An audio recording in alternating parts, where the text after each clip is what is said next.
mbokk internet yi nga xam ni yéenay seetaan NG TV ñu ngi leen di nuyu di leen wax ngeen dal ak jàmm abonné leen suñu chaîne activé cloche bi ndax vidéo bu ñu dugal ngeen mën koo gaaw jot. ki nga xam ni moo di Cheikh Yérim Seck moom nag ginnaaw bi nga xam ni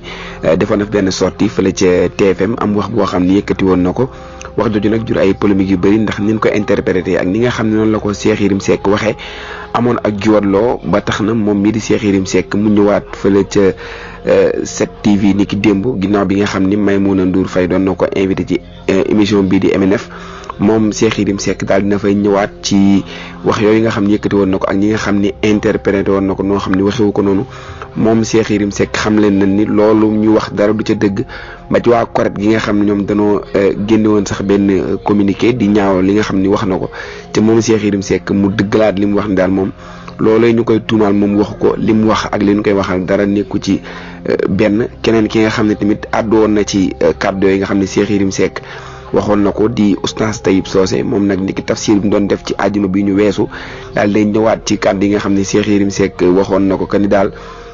nan ray lu toll ci 90 personnes nga wax ko ba pare continuer di dund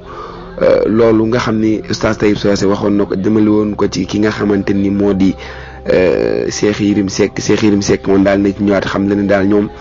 danoo dégg tëri ni dàmm na digluwun li mu wax bu baax ba pare ñëw di ko waxee nu mu leen neexee ba tax na loolu ñu koy waxal dara du ca dëgg loolu nag seetlu nañ ko ci réew mi jamono jii mu nekk loo xamante ni lu bari lool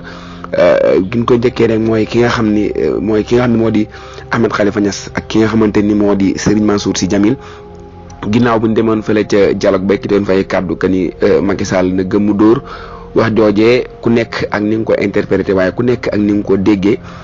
sëriñ bi dañuy Macky Sall na gëm tiire ci kaw askan wi ñu bëree bëri noonu lañ ko interprété ci alors que ñoom waxewuñ ko noonu ni ñu ko waxee leer na dafa mais nag dafa am ñoo xam ni maanaam